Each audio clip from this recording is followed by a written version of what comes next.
আপনারা যারা একটু ইউনিক হ্যান্ডমেড জুয়েলারি পছন্দ করেন আজকের ভিডিওটা আপনাদের জন্য। কারণ আজকে আপনাদের সাথে শেয়ার করব কিছু handmade cute cute jewellery item. ফার্স্টে দেখাচ্ছি এই ব্রেসলেটটা। এটা এত বেশি কিউট, এটা পার্লের এবং মাঝখানের নাম খোদাই করে লেখা যায়। আপু তো আমার নামটা খোদাই করে লিখে দিয়েছে। নিজের জন্য বা প্রিয়জনের জন্য কিন্তু এইরকম একটা ব্রেসলেটের কোনো তুলনাই হয় না।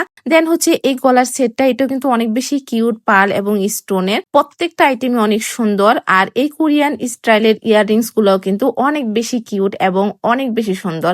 আমার তো এই ঝুমকাটা বেশ ভালো লেগেছে। তারপর হচ্ছে এই হেয়ার ব্যান্ড দুইটাও কিন্তু অনেক কিউট। আর প্রত্যেকটা জিনিসই মনে হচ্ছে যে একদম মায়া নিয়ে বানানো হয়েছে। এই কানের টপটাও কিন্তু অনেক সুন্দর। তো আমার কাছে প্রত্যেকটা জিনিসই ভালো লেগেছে। এই ডায়মন্ড কাটের জুয়েলারিটাও কিন্তু বেশ ইউনিক এবং সুন্দর। আর প্রত্যেকটা জিনিস এত রিজনেবল প্রাইস। সো আমি পেজটা মেনশন করে দিব। আপনারা যারা হচ্ছে এরকম হ্যান্ডমেড জুয়েলারি পছন্দ করেন বা কাউকে গিফট করতে চান, তাহলে আপুর পেজটা একবার ঘুরে আসবেন। কারণ আপু প্রত্যেকটা প্রোডাক্ট একদমই রিজনেবল প্রাইসের মধ্যে রেখেছেন। মানে এত কম আপনারা মানে কোথাওই পাবেন না। যাই হোক, যারা হচ্ছে কেনার আগ্রহ আছে তারা পেজটা ঘুরে আসবেন এবং আপুর কাছ থেকে অর্ডার করবেন। বিশেষ করে গাজীপুর বা গাজীপুরের বাইরে যেখানে আছেন না কেন, আপু হচ্ছে একদম হোম ডেলিভারি দিয়ে থাকেন। তো কোনো প্রবলেম হবে না, আপনারা এখান থেকে প্রোডাক্ট নিতে পারেন এবং কোনো ভালোবাসার মানুষকে বার্থডেতে বা কোনো ওকেশনে এরকম জিনিস গিফট করতে পারেন। কারণ প্রত্যেকটা জিনিসই না অনেক মায়া দিয়ে বানানো। কারণ প্রত্যেকটা জিনিস আপু নিজ হাতে অনেক যত্ন করে বানিয়েছে।